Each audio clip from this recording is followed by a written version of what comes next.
আলহামদুলিল্লাহ ভালো আছি। তাপস সরকার নিয়ে ইসমাইল হোসেন হামিম। আচ্ছা, আপনারা শব্দ ঠিকমতো শুনতে পাচ্ছেন কিনা একটু কনফার্ম করেন।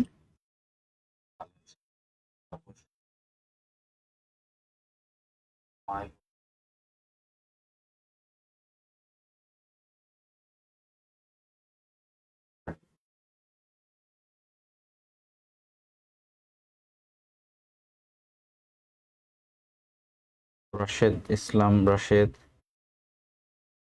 ইউর ওয়াচিং, আপনাকে স্বাগত জানাচ্ছি আজকের ক্লাসে।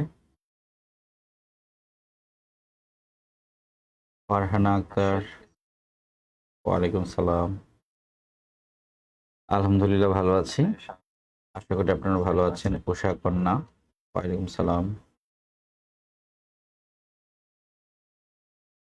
আমরা একটু সময় নিচ্ছি, আমাদের লাইভে 21 জন আছে, আশা করি সবাই চলে আসবে। রুবাইয়াত তাসনিম, আলহামদুলিল্লাহ ভালো আছি।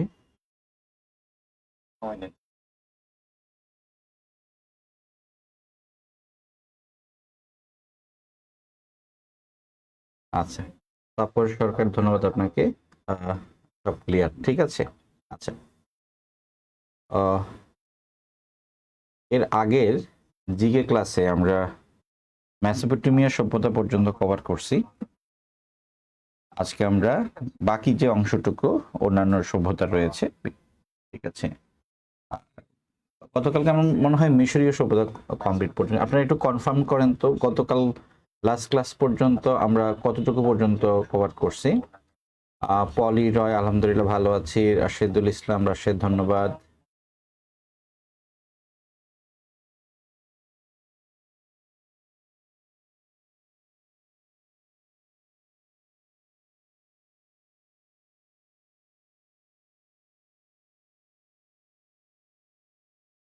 আপনারা যারা গত ক্লাসটা করছেন একটু কনফার্ম করেন আমরা কতটুকু পর্যন্ত ক্লাসটা কন্টিনিউ করছি। আজকে আমরা সিন্ধু সভ্যতা থেকে যাব। আচ্ছা,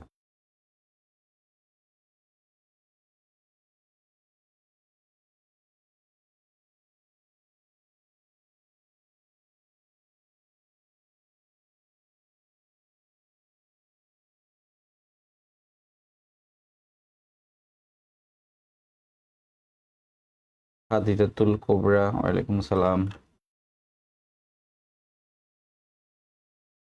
আপনারা যত বেশি লাইভ ক্লাস দেখবেন তত বেশি আপনারা উপকৃত হবেন, কারণ আসলে অ্যাকচুয়ালি লাইভ ক্লাস না হলে কিছু প্রশ্ন জবাব পাওয়াটা খুব কঠিন হয়ে যায়। আচ্ছা, মেসোপটেমিয়া, মিশরীয়, গ্রিক, গ্রিক পর্যন্ত হয়ে গেছিল।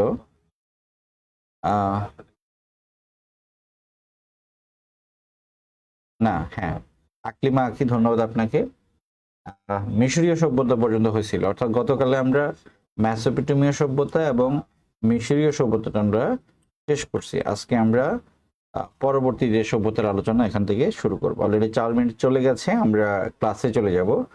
ঠিক আছে, 24 জন আছেন।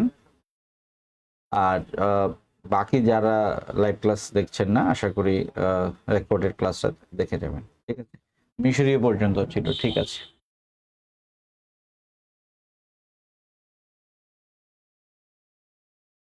আচ্ছা, তাহলে আজকের আলোচনা আমরা এখান থেকে শুরু করব।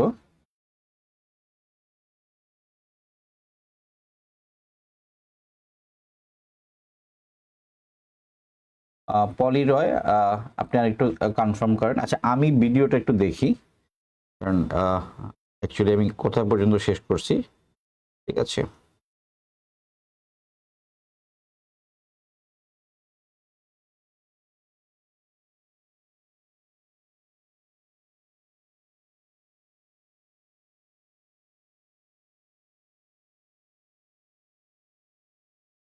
হ্যাঁ, আমাদের মিশরীয় সভ্যতা পর্যন্ত শেষ হয়েছিল।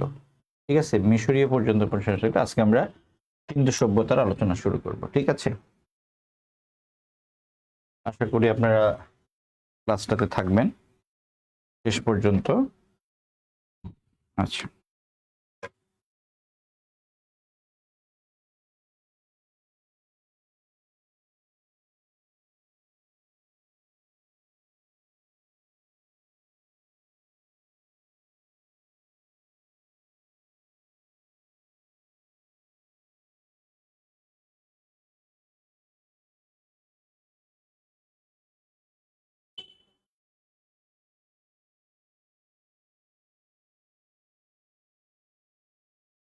আচ্ছা, ঠিক আছে।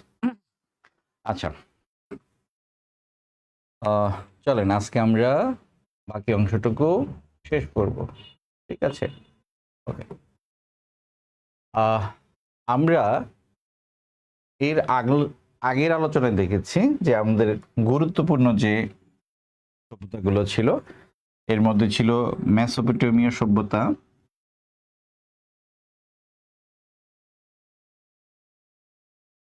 ছিল মেসোপটেমীয় সভ্যতা, মিশরীয় সভ্যতা।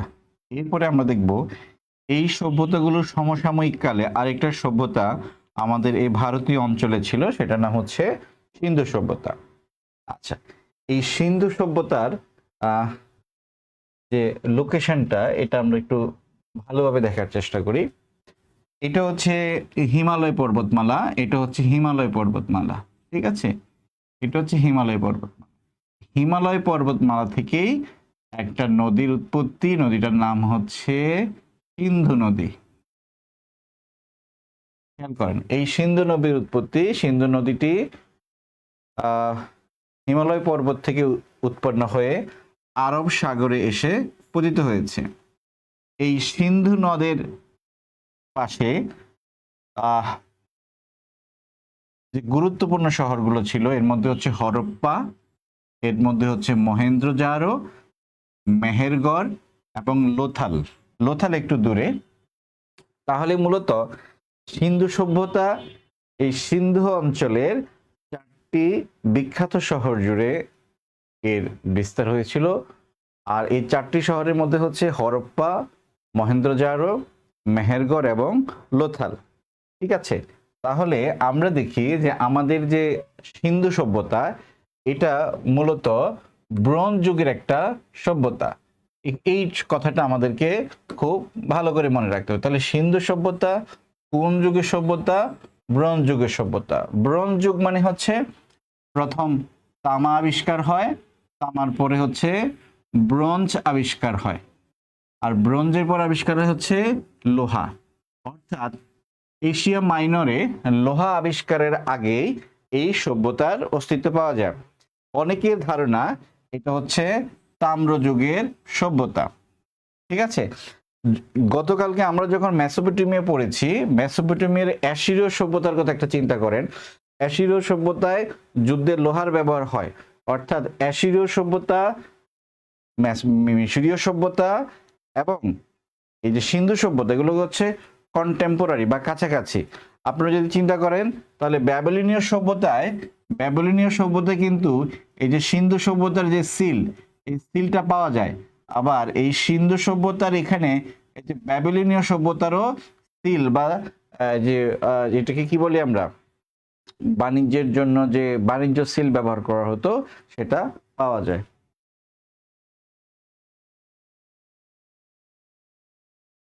আচ্ছা, তাহলে আমরা দেখলাম এই যে সিন্ধু সভ্যতা যেটা মূলত 2600 বিসি বা বিফোর ক্রিস্ট থেকে 1900 বিসি, মানে হচ্ছে যিশুর জন্মেরও প্রায় 1900 বছর থেকে 2600 বছর আগে, এই 2600 থেকে 1900 বছর আগে এই সভ্যতাটা পাওয়া যায়।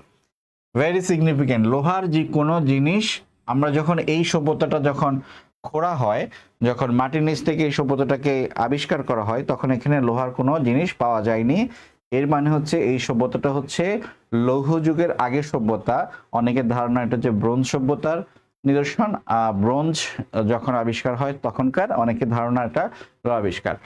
এটা হচ্ছে আমরা যে দক্ষিণ এশিয়ায় বিলং করি সেই দক্ষিণ এশিয়া বা ভারতীয় উপমহাদেশের প্রথম সভ্যতা। তাহলে আমরা যদি দেখি এই মেসোপটেমিয় সভ্যতা হচ্ছে মধ্যপ্রাচ্য, আর মিশরীয় সভ্যতা হচ্ছে আফ্রিকা মহাদেশে, আর এই যে সিন্ধু সভ্যতা সেটা হচ্ছে এশিয়া মহাদেশে। তাহলে এশিয়া মহাদেশে যতগুলো সভ্যতা আছে এর মধ্যে সবচেয়ে প্রাচীন সভ্যতা বা প্রথম সভ্যতা হচ্ছে সিন্ধু সভ্যতা। এই সভ্যতার গড়ে কারা? দ্রাবিড়রা মূলত ভূমধ্যসাগরীয় অঞ্চল থেকে আসা। ওরা এক ধরনের আফ্রিকান জাতি, যারা বেশিরভাগ ভূমধ্যসাগরীয় অঞ্চলে বসবাস করত। ওরা পরবর্তীতে এই যে সিন্ধু নদের এখানে এসে বসতি করে। যখন আর্যরা এই সিন্ধু আক্রমণ করে পরে তারা দক্ষিণ ভারতে চলে যায়। এই হচ্ছে সিন্ধু সভ্যতা সম্পর্কে ভেরি প্রাইমারি আইডিয়া। ঠিক আছে, আশা করি এখানে আপনাদের কনফিউশন হয়। যদি কোনো কনফিউশন হয় তাহলে আপনারা কমেন্ট বক্সে জানাবেন। ঠিক আছে, যদি কোনো কনফিউশন হয় তাহলে কমেন্টে অবশ্যই জানাবেন। আচ্ছা, আমরা নেক্সট স্লাইডে যাই। ওকে, আচ্ছা, এখানে বলা হচ্ছে প্রাচীন ভৌগোলিক দৃশ্যপটটা কেমন ছিল এই অঞ্চলের। আচ্ছা, মূলত এই সিন্ধু যে সভ্যতাটা, এই সিন্ধু সভ্যতা সিন্ধু নদের অববাহিকা থেকে, মানে অববাহিকা অঞ্চলে অবস্থিত। আপনারা যখন ভারতীয় সভ্যতা পড়বেন সেখানে বলা হচ্ছে ভারতীয় অঞ্চলে দুটো সভ্যতা হয়। একটা হচ্ছে সিন্ধু নদীকে কেন্দ্র করে সিন্ধু সভ্যতা, আর একটা হচ্ছে গঙ্গা নদীকে কেন্দ্র করে যে আমরা যদি দেখি মৌর্য গুপ্ত, ঠিক আছে, পাল, এটা হচ্ছে গঙ্গা নদী অন্তর্গত। তাহলে এটা হচ্ছে ভারতীয় উপমহাদেশের প্রথম নগরায়ন, আর গঙ্গা নদীকে কেন্দ্র করে হচ্ছে ভারতীয় সভ্যতার দ্বিতীয় নগরায়ন। এটা অনেকবার প্রশ্ন আসছে, আপনারা যদি বিগত সালের প্রশ্ন খুঁজে দেখেন সেখানে পাবেন। তাহলে ভারতীয় অঞ্চলে মোটামুটি দুটো সভ্যতার অস্তিত্ব আমরা পাই। একটি হচ্ছে সিন্ধু নদীকে কেন্দ্র করে সিন্ধু সভ্যতা, আর একটা হচ্ছে গঙ্গা নদীকে কেন্দ্র করে পরবর্তী সভ্যতা। সিন্ধু সভ্যতাকে বলা হচ্ছে ভারতীয় উপমহাদেশের প্রথম নগরায়ন, আর এই যে গঙ্গা নদীকে কেন্দ্র করে আপনি দেখেন প্রথম যে মৌর্য যুগ মূলত এই যে বিহার, পাটনা এই অঞ্চলকে কেন্দ্র করে গড়ে তোলা। এরপরে মৌর্যের পরে আসে গুপ্ত যুগ, গুপ্তরাও ঠিক একই অঞ্চলে বসবাস করে। এরপরে যদি আমরা দেখি হর্ষবর্ধনের সেই হর্ষবর্ধন রাজ্য, সেটাও কিন্তু কম বেশি গঙ্গা নদীর আশেপাশে। ঠিক আছে, তাহলে ভারতীয় উপমহাদেশে মোটামুটি আমরা দুটো সভ্যতা দেখি, একটা হচ্ছে সিন্ধু নদ কেন্দ্রিক, একটা হচ্ছে গঙ্গা নদী কেন্দ্রিক। আচ্ছা, ওকে, বলা হচ্ছে এর আগে আমরা দেখছি, এর আগের স্লাইডে আমরা দেখেছি মূলত এই সিন্ধু সভ্যতারা 4টা শহর কেন্দ্রিক। আপনারা একটু খুব ভালো করে মনে রাখার চেষ্টা করবেন, যেহেতু আপনারা অ্যাডভান্স লার্নার অনেকেই। 4টা শহর কি কি? মহেন্দ্রজারো, হরপ্পা, মেহেরগড় এবং লোথাল। হরপ্পা, মেহেরগড়, মহেন্দ্রজারো এবং লোথাল, এই 4টা গুরুত্বপূর্ণ শহরে সিন্ধু সভ্যতার বিস্তার। তবে গুরুত্বপূর্ণ দুটি শহর হচ্ছে হরপ্পা এবং মহেঞ্জোদারো। এই মূলত এই দুটো শহরেই সিন্ধু সভ্যতার মূল কনসেন্ট্রেশন হয়। এটা এখন থেকে, এই সভ্যতাটা পায় এখন থেকে 3500 বছর আগে। ঠিক আছে, আচ্ছা, এখন দেখি আমরা ভারতের যে পাকিস্তানের যে সিন্ধু প্রদেশ আছে, সেই সিন্ধু প্রদেশের লারকানা জেলার সিন্ধু নদীর তীরে মহেন্দ্রজারো অবস্থান করে। তাহলে মহেন্দ্রজারো অবস্থান কোথায়? সিন্ধু প্রদেশে। ভালো করে খেয়াল করেন, সিন্ধু প্রদেশে লারকানা জেলায় সিন্ধু নদীর তীরে মহেন্দ্রজারো। তাহলে মহেন্দ্রজারো শহরটা ছিল সিন্ধু প্রদেশে। আরেকটা হচ্ছে পাঞ্জাব প্রদেশে। পাঞ্জাব প্রদেশে কোনটা ছিল? হরপ্পা। এই দুটো জায়গা আপনারা একটু ভালোভাবে কানেক্ট করার চেষ্টা করবেন, কনফিউশন আসবে। আয়েশা আক্তার, ওয়ালাইকুম সালাম। কনফিউশন আসবে, কনফিউশনটা যেন খুব সহজেই আপনারা উতরাইতে পারেন সেই চেষ্টাটা করবেন। তাহলে আমরা দেখি সিন্ধু প্রদেশে যে শহরটা সেটা হচ্ছে মহেঞ্জোদারো, এবং পাঞ্জাব প্রদেশের যে শহরটা সেটা হচ্ছে হরপ্পা। ঠিক আছে, আচ্ছা, আর একটা প্রশ্ন এখান থেকে আসে যে মহেঞ্জোদারো কথাটার অর্থ কি? মহেঞ্জোদারো কথাটার অর্থ হচ্ছে মৃতের ঢিবি বা মৃতের স্তূপ। ঠিক আছে, তাহলে মহেঞ্জোদারো কথাটার অর্থ হচ্ছে মৃতের ঢিবি বা মৃতের স্তূপ। আর এই যে আমরা হরপ্পা নগরের কথা বললাম, এটা সিন্ধুর একটা উপনদী রাবি। তাহলে আলটিমেটলি এই আলোচনায় আমরা দুটো নদী পেলাম, একটা হচ্ছে সিন্ধু, ঠিক আছে, এই সিন্ধু নদীর পারে হচ্ছে মহেঞ্জোদারো। ঠিক আছে, আরেকটা নদী পেলাম সেটা হচ্ছে রাবি। ঠিক আছে, এই রাবি নদীর তীরে হচ্ছে হরপ্পা। যদি আমি প্রদেশ চিন্তা করি তাহলে সিন্ধু নদী সিন্ধু প্রদেশে, আর রাবি নদী হচ্ছে কোথায়? পাঞ্জাব প্রদেশে। সিন্ধু নদী সিন্ধু প্রদেশে, আর রাবি নদী হচ্ছে পাঞ্জাব প্রদেশে। তাহলে আপনারা যদি একটু দেখেন, আমি এখানে একটু ক্লিয়ার করে দিই, তাহলে এই স্লাইড থেকে আপনারা কি কি মনে রাখার চেষ্টা করবেন? এক হচ্ছে প্রদেশ, এক হচ্ছে প্রদেশ। তাহলে আমরা দুটো প্রদেশ সম্পর্কে এখানে আইডিয়া আমাদেরকে রাখতে হবে। কি কি? আচ্ছা, আইডিয়া রাখতে হবে। এক নম্বর হচ্ছে সিন্ধু প্রদেশ, সিন্ধু প্রদেশ, আরেকটা হচ্ছে পাঞ্জাব প্রদেশ। এই সিন্ধু প্রদেশের সিন্ধু নদী আর পাঞ্জাব প্রদেশের রাবি নদী। এই রাবি আবার সিন্ধুর কি উপনদী। সিন্ধু প্রদেশের সিন্ধু নদীর পাশে হচ্ছে মহেঞ্জোদারো, মহেঞ্জোদারো। আর পাঞ্জাব প্রদেশের রাবি নদীর তীরে হচ্ছে হরপ্পা। ঠিক আছে, পাঞ্জাব প্রদেশের রাবি নদীর তীরে হচ্ছে হরপ্পা।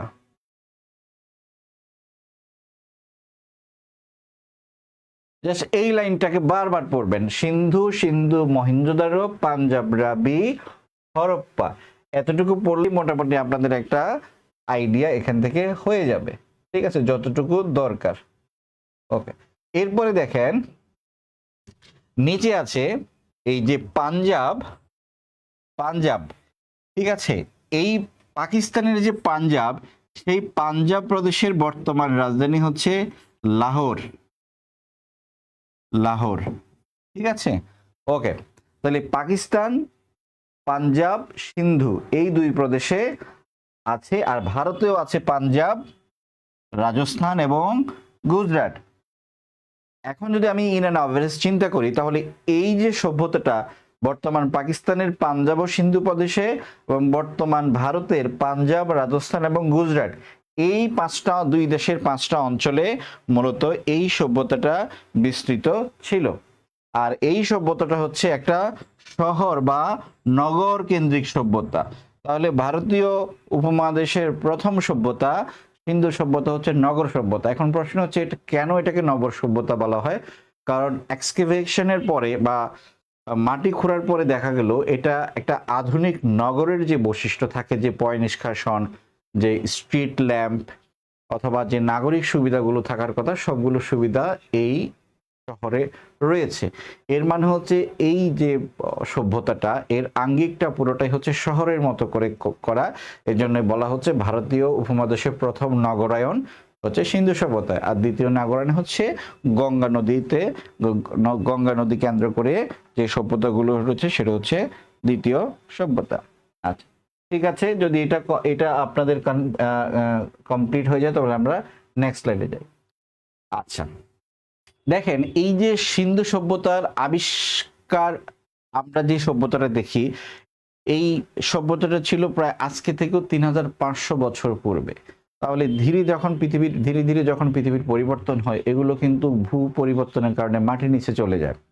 এই মাটির নিচে চলে যাওয়া, এই যেমন আমরা যদি বাংলাদেশের মহাস্থানগড়ের কথা বলি, মহাস্থানগড়ের যে বৌদ্ধ বিহারের যে নিদর্শন, সেই নিদর্শনটা কিন্তু মাটির নিচে চলে গিয়েছিল, পরে এটাকে উদ্ধার করা হয়েছিল।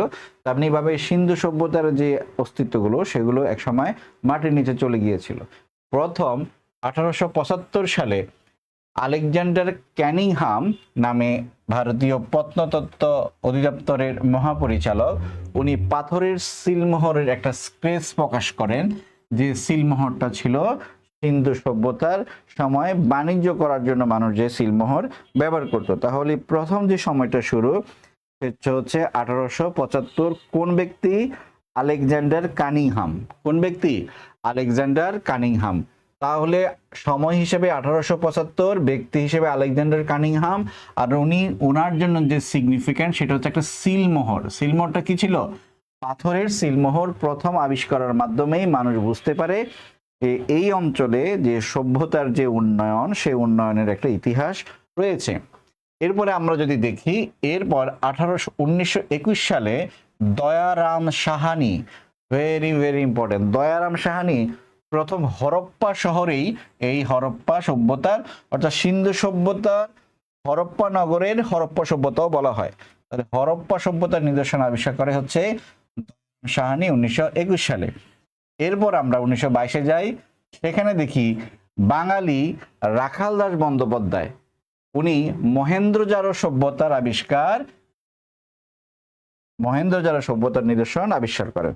তাহলে স্পেসিফিক্যালি দুটো শহর দুইজন প্রত্নতত্ত্ববিদ আবিষ্কার করেন। হরপ্পা আবিষ্কার করে হচ্ছে দয়ারাম সাহানি, আর মহেন্দ্রজারো এই সভ্যতাটা বা এই শহরটা আবিষ্কার করে হচ্ছে রাখালদাস বন্দ্যোপাধ্যায়। ঠিক আছে, তাহলে এই তিনজন ব্যক্তি তিনটা কন্ট্রিবিউশন, সিলমোহর, হরপ্পা, মহেন্দ্রজারো, 1875, 1921, 1922, এই তিনটা আপনারা খুব ভালো করে মনে রাখার চেষ্টা করবেন। এরপর আমরা দেখি এই তিনজন বাদেও স্যার জন মার্শাল, কাশীনাথ দীক্ষিত, ননী গোপাল মজুমদার এবং স্যার মর্টিয়ার হুইলার, এই ব্যক্তিদেরও অবদান রয়েছে। তবে এইগুলোর চেয়ে এই নামগুলো বেশি ইম্পর্টেন্ট। ঠিক আছে, এগুলা লেস ইম্পর্টেন্ট। এই তিনটার নাম এবং তারা কি কি করেছে সেটার নাম মোর ইম্পর্টেন্ট। ওকে, ঠিক আছে। এরপর আমরা নেক্সট স্লাইডে যাই।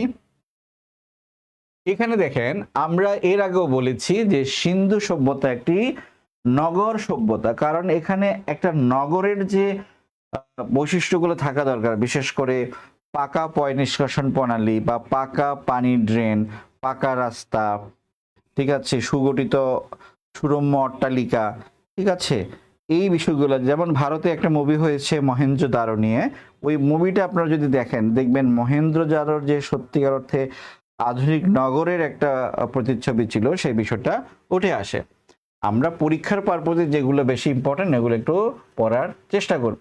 আচ্ছা, খেয়াল করেন, এখানে দেখেন নগর পরিকল্পনা, অর্থাৎ এই শহরের গুরুত্বপূর্ণ বৈশিষ্ট্য ছিল, এই শহরে এমন কিছু নিদর্শন ছিল যেটা আধুনিক নগর পরিকল্পনাকে মিন করে। যেমন এখানে পোড়ামাটি, আমরা এখন যে বিল্ডিং করি সেটাও এক ধরনের পোড়ামাটি বা আগুনে পোড়ানো মাটি। সেই পোড়ামাটির ব্যবহার যখন আপনারা এই ছবিতে দেখেন, এখানে দেখেন রাস্তার পানির পয় নিষ্কাশনের যে রাস্তা, সেই রাস্তাটা তৈরি করা হয়েছিল পোড়ামাটির ইট দিয়ে।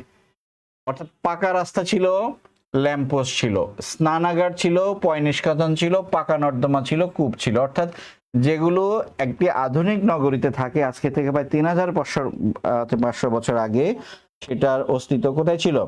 সেটার অস্তিত্ব আমরা সিন্ধু সভ্যতায় খুঁজে পাই। এরপরে দেখেন পরিমাপ পদ্ধতি। আমরা পরিমাপ পদ্ধতিতে ব্যবসা করি এবং আমাদের অর্থনৈতিক কর্মকাণ্ড আমরা পরিমাপ পদ্ধতি, আমরা গ্রামীণ এলাকায় দেখবেন এখন অনেকে বাটখারা ব্যবহার করে অথবা দাগ কাটা স্কেল ব্যবহার করে। এটা আজকে থেকে প্রায় 3500 বছর আগে সেই পুরনো এবং প্রথম সভ্যতা, যেটাকে আমরা বলি ভারতীয় উপমহাদেশের প্রথম সভ্যতা, সেই সিন্ধু সভ্যতায় এই বিষয়টা প্রথম আসে। এরপরে সেই ইতিহাস এর বিস্তৃতি হিসেবে এখন সেটা আমাদের কাছে চলে আসে। 3 নম্বর যে গুরুত্বপূর্ণ অবদান সেটা হচ্ছে শিল্প।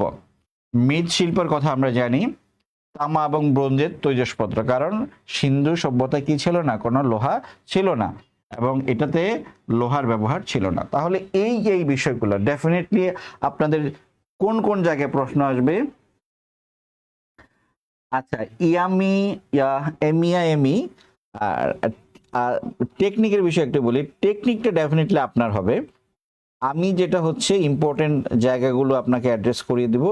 টেকনিকটা আসলে বাই দ্য টাইম ডেভেলপ হবে, কারণ টেকনিক যদি আপনি নিজে মুখস্থ করতে যান তাহলে দেখা যাচ্ছে টেকনিক মনে রাখার জন্য আবার টেকনিক লাগবে। ঠিক আছে, হালকা পাতলা টেকনিক আমি দিয়ে দিব, সমস্যা নাই, হালকা পাতলা টেকনিক আপনার লিখে দিতেছি। ঠিক আছে, আচ্ছা, তাহলে বলেছি এর আগে সিন্ধু প্রদেশ, সিন্ধু নদী, মহেন্দ্রজারো, পাঞ্জাব প্রদেশ, রাবি নদী, হরপ্পা, এভাবে লিখে মনে রাখার চেষ্টা করবেন। আর আপনারা দেখবেন কোন কোন ব্যক্তি, বিশেষ করে আলেকজান্ডার কানিংহাম, দয়ারাম সাহানি, রাখালদাস বন্দ্যোপাধ্যায়, এই ব্যক্তিগুলোর নাম 1875, 1921, 1922 কে কোন শহর আবিষ্কার করে, এবং সবচেয়ে বেশি ইম্পর্টেন্ট হচ্ছে সিন্ধু সভ্যতার যে বিষয়গুলো এখনো সিগনিফিক্যান্ট বা এই সময়েও এসে আমাদের মধ্যে সেই বিষয়গুলো চলে আসছে, যেমন পাকা রাস্তা, স্নানাগার, এই বিষয়গুলো আপনারা অবশ্যই ধরে রাখার চেষ্টা করবেন।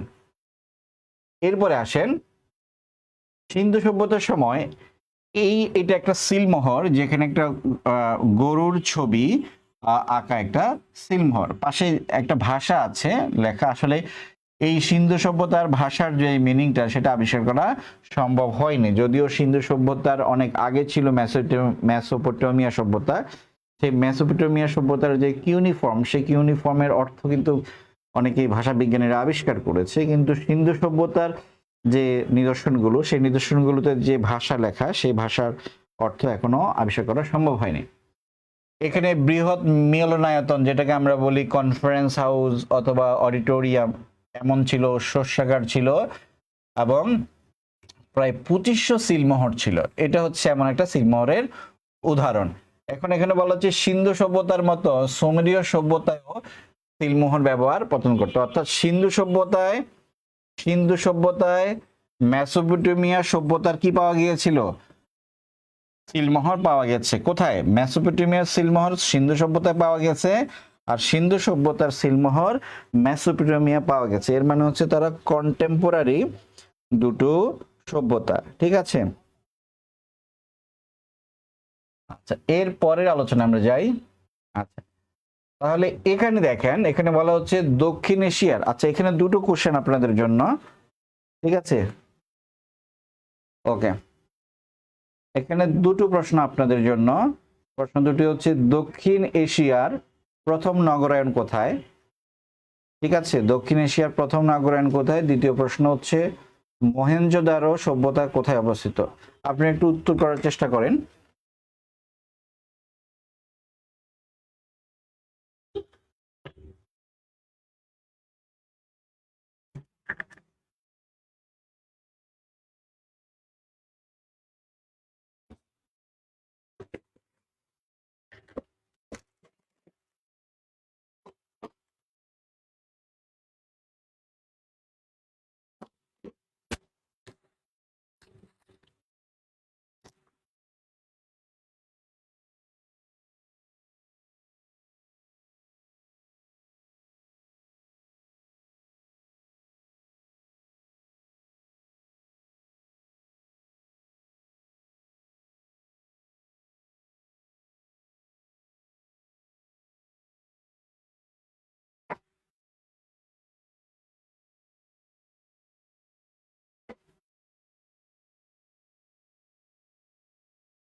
আচ্ছা, আপনারা মানে অ্যান্সারটা লিখে দেন আপনার কোনটার।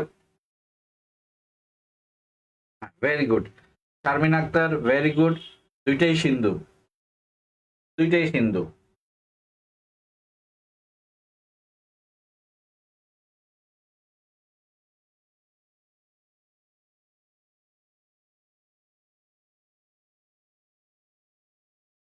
আচ্ছা, মহেঞ্জোদারো সভ্যতা কি সিন্ধু?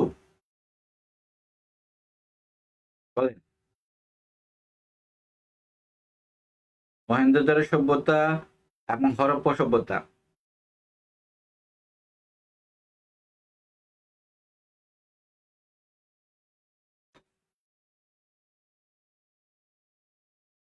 আচ্ছা, কনফিউশন ক্রিয়েট হয়ে গেছে। 1 নম্বর সিন্ধু, নো ডাউট। 2 নম্বর বলেন।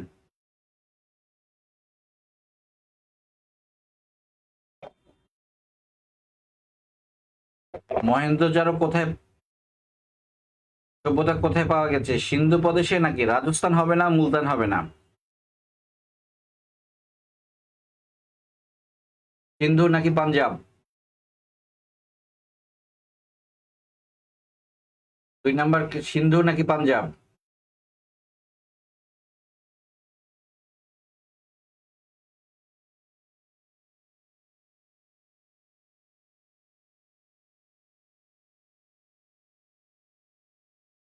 আচ্ছা, আপনাদের ছোট একটা কথা বলি। আপনারা দেখবেন এভাবে, একটু আগে আমরা যেটা বলেছি, সিন্ধু প্রদেশ, সিন্ধু নদী, এন্ড হচ্ছে মহেঞ্জোদারো। পাঞ্জাব প্রদেশ, রাবি নদী হচ্ছে হরপ্পা। ঠিক আছে, পাঞ্জাব প্রদেশ, রাবি নদী, হরপ্পা। মহেন্দ্রজান সভ্যতা কোথায়? মহেন্দ্রজান সভ্যতা হচ্ছে সিন্ধুতে। Okay, Happy Bhuiya right answer. Punjab. Tamanna Tithi Punjab.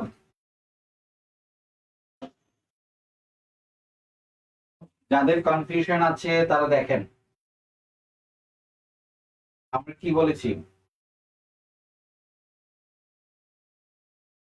Punjab, Harappa, সিন্ধু, মহেন্দ্রজান। পাঞ্জাব, হরপ্পা, সিন্ধু, মহেন্দ্রজান। ঠিক আছে, আশা করি এটার কনফিউশন হবে না। এরপরে আমরা প্রশ্নগুলো দেখি। বলা হচ্ছে সিন্ধু সভ্যতা কোন যুগের সভ্যতা?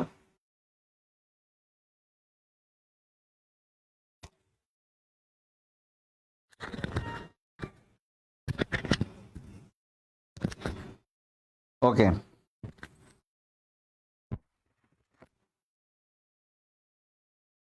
আচ্ছা, এরপরে এখানে বলা হচ্ছে সিন্ধু সভ্যতা কোন যুগের সভ্যতা, সেটা রাইট অ্যান্সার কোনটা? সিন্ধু সভ্যতা হচ্ছে তাম্র যুগের সভ্যতা। এরপরে প্রশ্ন হচ্ছে সিন্ধু সভ্যতার অধিবাসীরা কোনটির ব্যবহার জানতো না? যেহেতু এটা তাম্র যুগের সভ্যতা, তাহলে জানতো না। তারা কিসের ব্যবহার জানতো না? তাহলে তারা লোহার ব্যবহার জানতো না। কিসের ব্যবহার জানতো না? লোহার ব্যবহার জানতো না। ঠিক আছে, ওকে। আমরা নেক্সট স্লাইডে চলে যাই, আমাদের অনেকগুলো বিষয় কভার করতে হবে। আচ্ছা, এরপরে আমরা দেখব ফিনিশীয় সভ্যতা। এটা হচ্ছে ভূমধ্য সাগর। ফর এক্সাম্পল, এটা হচ্ছে ভূমধ্য সাগর। এখানে হচ্ছে আমরা যেটাকে বলি ফিলিস্তিন, লেবানন, গাজা। ঠিক আছে, এই অংশটাই যেমন আমরা বলি হিব্রু সভ্যতা, আর ঠিক এইখানেই হচ্ছে আমাদের ফিনিশীয় সভ্যতা। অর্থাৎ যেই অঞ্চলে হিব্রুর সভ্যতা হয়ে মানে উৎপত্তি বা বিকাশ, সেখানেই হচ্ছে ফিনিশীয় সভ্যতার বিকাশ। তো ফিনিশীয় সভ্যতার যে বিষয়গুলো আমরা মনে রাখবো, সেটা হচ্ছে এটি প্রায় আজকে থেকে 300 অব্দে, খ্রিস্টপূর্ব 300 অব্দে, তাহলে আজকে থেকে 5000 বছর পূর্বে এর উত্থান। আর এর লোকেশন যদি চিন্তা করি আমরা, এটা ভূমধ্য সাগর এবং লেবানন পর্বতের মাঝে। তাহলে ভূমধ্য সাগর, লেবানন, এখানে এটা সরি, এটা হচ্ছে লেবানন,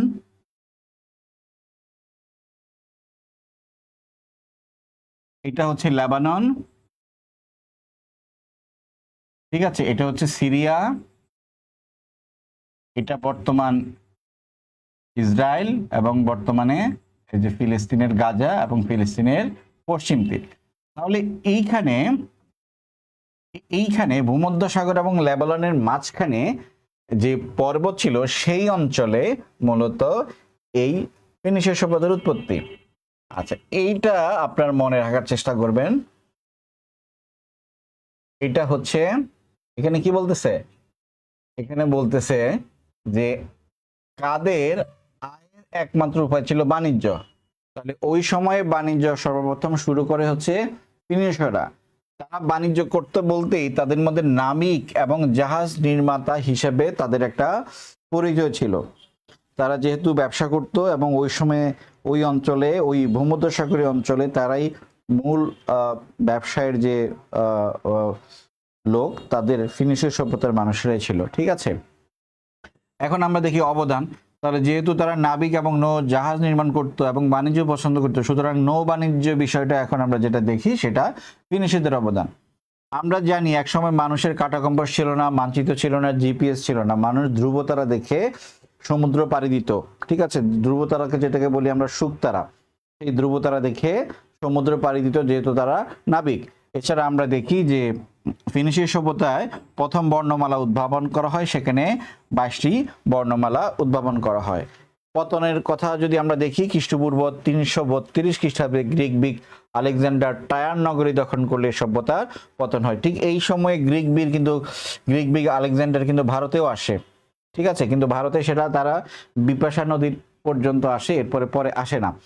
অনেকে মনে করেন যে চন্দ্রগুপ্ত মৌর্য আলেকজান্ডারের সেনাপতি ওনাদেরকে পরাজিত করে এই ভারতের দখল নিয়ে নেন। এটা ঐতিহাসিক ভাবে কোথাও বলা আছে, আবার কোথাও বলা নাই, সুতরাং ওইদিকে আমরা যাব না। এরপরে আমরা দেখি পারস্য সভ্যতা। আজকে আমরা যেখানে ইরানকে দেখি, সেই ইরানের অঞ্চলে এক সময় আর্য জাতিরা বসবাস করত, যে আর্য জাতিরা পরবর্তীতে সিন্ধু সভ্যতার কাছে আসে, দ্রাবিড়দের পরাজিত করে আর সিন্ধু সভ্যতার পতন ঘটায়। সুতরাং পারস্য সভ্যতা যদি বলি কোথায় ছিল, বর্তমান ইরানে। আর এটা কাদের দ্বারা সৃষ্টি হচ্ছে, আর্য জাতি কর্তৃক সৃষ্টি। খেয়াল করি প্রশাসন, এই 4টি রাজধানী আমাদের জন্য খুবই ইম্পর্টেন্ট, বিশেষ করে ব্যাবিলন এবং পার্সিপোলিস, এই দুটো শহর আসে। এই দুটো শহর কোন সভ্যতায় ছিল, এমনও প্রশ্ন আসে, এই দুটো শহর কোন সভ্যতায় ছিল। তাহলে ব্যাবিলন, যাকে কেন্দ্র করে ব্যাবিলনীয় সভ্যতা, এবং পার্সিপোলিস, এটা হচ্ছে সবচেয়ে পুরনো একটা শহর, যে শহরে খুব পুরনো নিদর্শন রয়েছে। তাহলে আমরা এই পারস্য সভ্যতার সময় যে 4টা রাজধানী ছিল, সুসা, একবাটানা, ব্যাবিলন এবং পার্সিপোলিস সম্পর্কে জানবো বা মনে রাখার চেষ্টা করবো। শক্তিশালী নৌবাহিনী ছিল, এটা জাস্ট জানা। ধর্মের ক্ষেত্রে এসে যে জিনিসটা থেকে আমাদের প্রশ্ন আসে, সেটা হচ্ছে জরথ্রুস্ট। জরথ্রুস্ট একই সাথে একটা ধর্ম এবং একটা দার্শনিক মতবাদ, এবং জরথ্রুস্ট কর্তৃক ধর্ম সংস্কারটাই হচ্ছে জরথ্রুস্টবাদ। সুতরাং জরথ্রুস্ট নামক ব্যক্তি, যিনি একজন ধার্মিক এবং দার্শনিক, তিনি প্রাচীন পারস্যিক ধর্মকে সংস্কার করে নতুন একটা ধর্মের মতবাদ দেন, যার নাম হচ্ছে জরথ্রুস্টবাদ। ঠিক আছে, এই জরথ্রুস্টবাদ ধর্মে ডেড বডি বা মৃতকে সৎকারের জন্য এক ধরনের ঘর ব্যবহার করত, সেটা হচ্ছে চিল ঘর।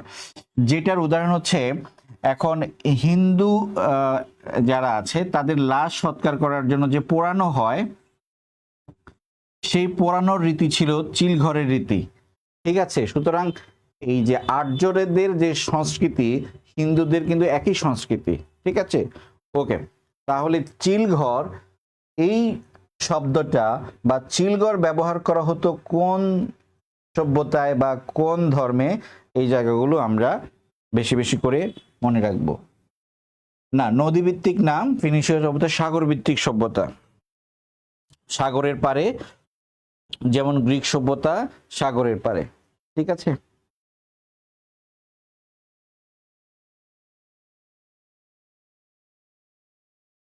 আমরা নেক্সট স্লাইডে যাই। আচ্ছা, নেক্সট স্লাইডে বলা হচ্ছে ঠিক এই অঞ্চলে আরেকটা সভ্যতা, সেটা হচ্ছে হিব্রু সভ্যতা। ঠিক আছে, তো হিব্রু কারা, যারা হিব্রু ভাষায় কথা বলে। যদি আমরা এটাকে লোকেশন হিসেবে চিনতে যাই, তাহলে যে জেরুজালেম, জেরু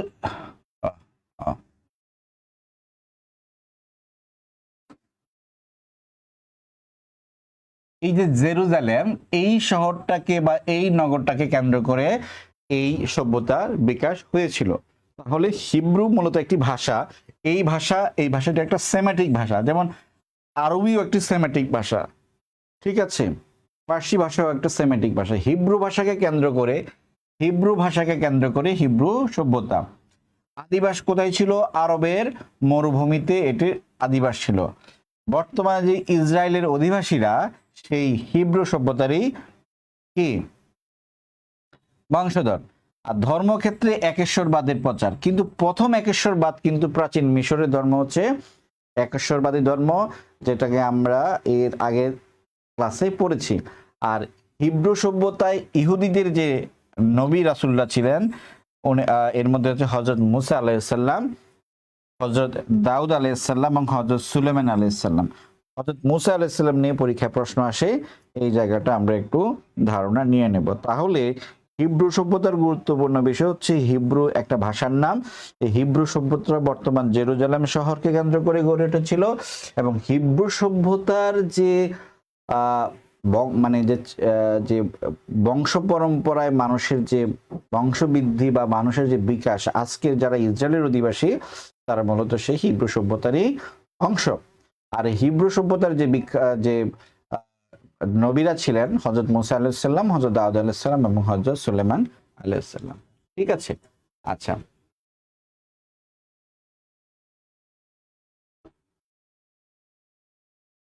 আচ্ছা, এরপরে আমরা দেখি আমাদের এখানে দুটো কোশ্চেন রয়েছে। প্রশ্ন হচ্ছে এই যে প্রাচীন বর্ণমালা কারা উদ্ভাবন করে? প্রাচীন বর্ণমালা কারা উদ্ভাবন করে? তাহলে আপনারা প্রথম প্রশ্নের উত্তর দিবেন, প্রথম বর্ণমালা কারা উদ্ভাবন করে, বা প্রথম বর্ণমালা কারা উদ্ভাবন করে। একটু দ্রুত অ্যান্সার দেওয়ার চেষ্টা করব, একটু অ্যান্সার দেওয়ার চেষ্টা করব। আপনারা প্রথম প্রশ্নের উত্তর করেন, প্রথম বর্ণমালা কারা উদ্ভাবন করে? এটা কি ফিনিশীয়রা, মিশরীয়রা? আচ্ছা, আমি একটু ব্যথা পেয়েছি আঙ্গুলে, আঙ্গুলটা ছিলে গেছে, এই জন্য ব্যান্ডেজ করে রাখছি।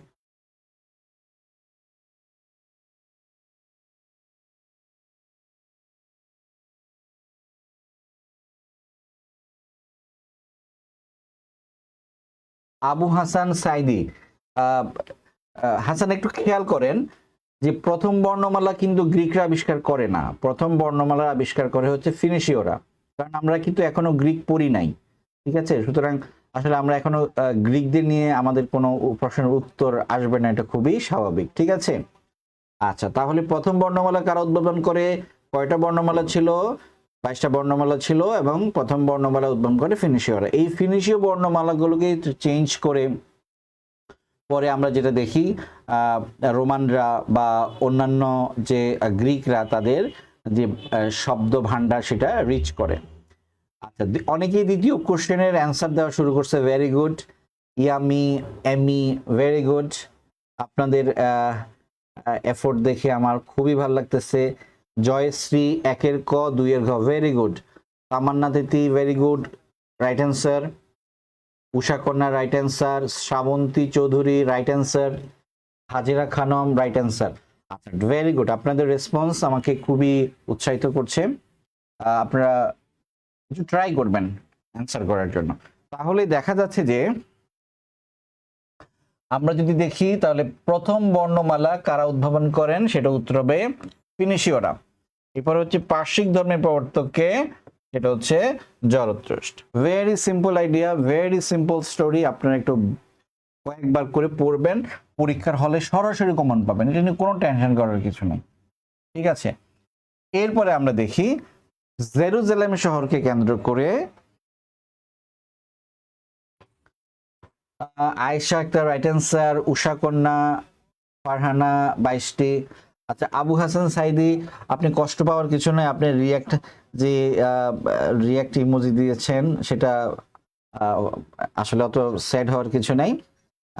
আরেকটু ট্রাই করলে আপনি বুঝতে পারবেন, ঠিক আছে?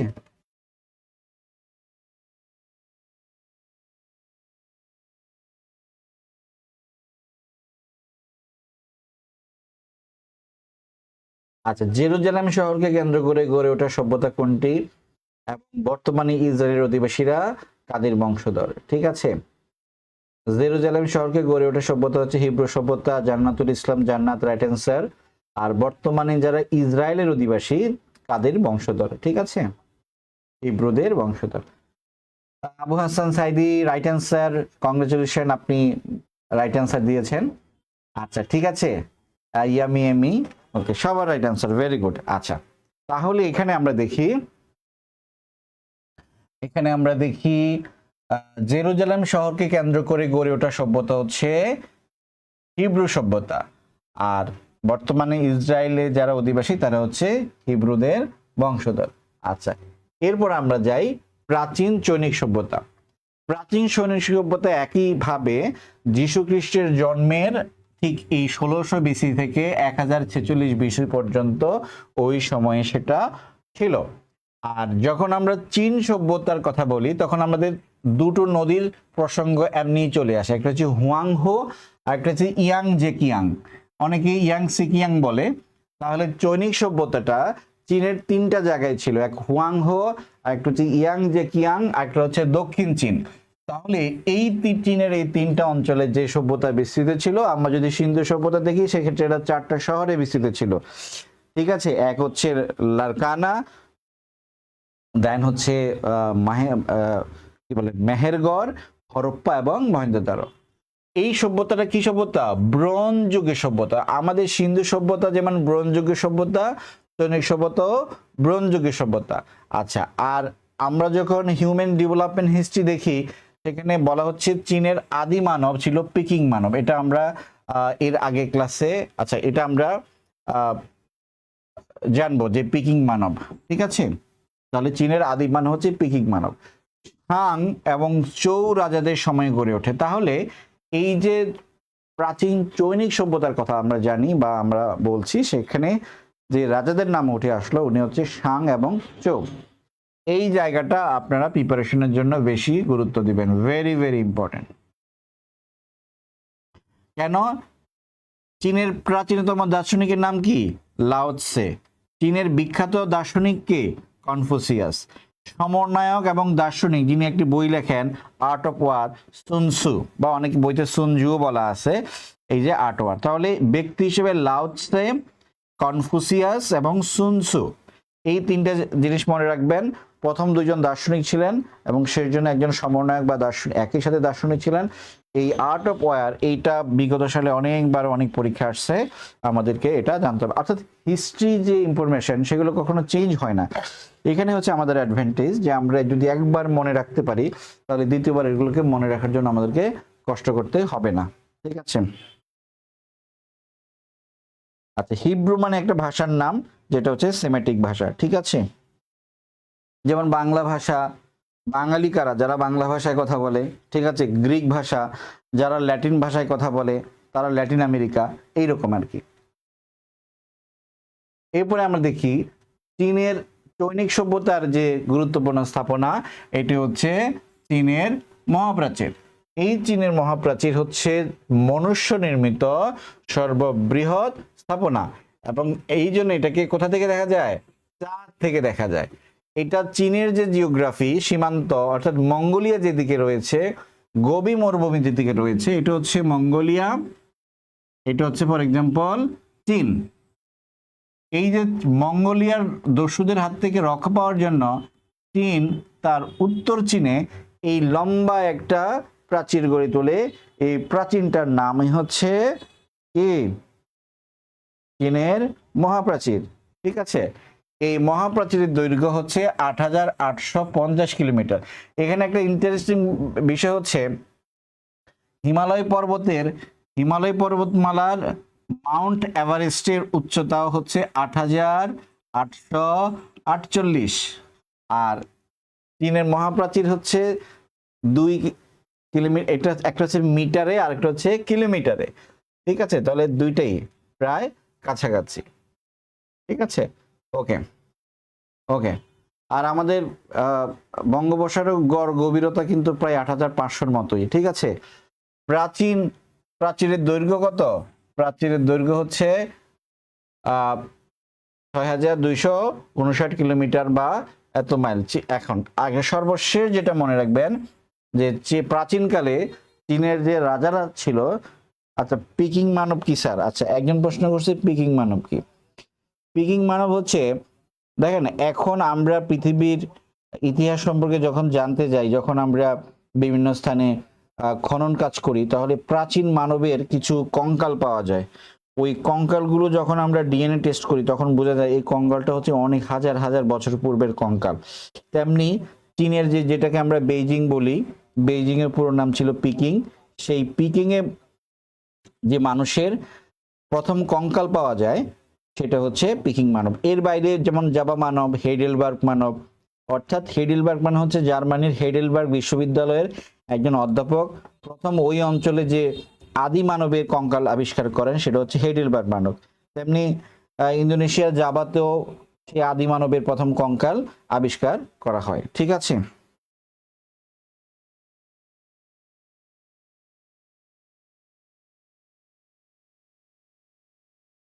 ওকে,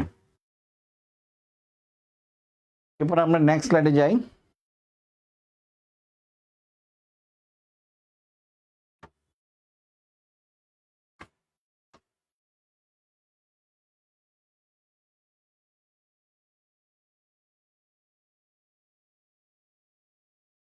পিকিং মানব হচ্ছে, আমি আবারও বলি, পিকিং, হেডেলবার্গ বা জাভা যাই বলে, এটা হচ্ছে মানে আগের যারা মানুষ বসবাস করতো পৃথিবীতে তাদের আকার আকৃতি অনুযায়ী তারা একটু ডিফারেন্ট ছিল, তাদের মুখের আকৃতি একটু ডিফারেন্ট ছিল, তাদের চোয়ালের গঠন ডিফারেন্ট ছিল। তাহলে আমরা বলতে পারি এটা আদি মানবের একটা মানে একটা কপি বা আদি মানবের একটা উদাহরণ হচ্ছে পিকিং মানব। ঠিক আছে, ঠিক আছে, ওকে। এখন প্রশ্ন হচ্ছে চৈনিক সভ্যতা কোন যুগের সভ্যতা? এটা কি তাম্র যুগের সভ্যতা, লৌহ যুগ নাকি ব্রোঞ্জ যুগ? ঠিক আছে, এটা হচ্ছে ব্রোঞ্জ যুগের সভ্যতা। জান্নাতুল ইসলাম, জান্নাতুল ইসলাম, জান্নাত রাইট অ্যান্সার। চীনের বিখ্যাত দার্শনিক হচ্ছে কনফুসিয়াস। ঠিক আছে, মাও সেতুং একজন রাজনীতিবিদ, দালাই লামা হচ্ছে ধর্মীয় গুরু বা প্রধান, হোচিমিন হচ্ছে ভিয়েতনামের স্বাধীনতা আন্দোলনের নেতা হচ্ছে হোচিমিন।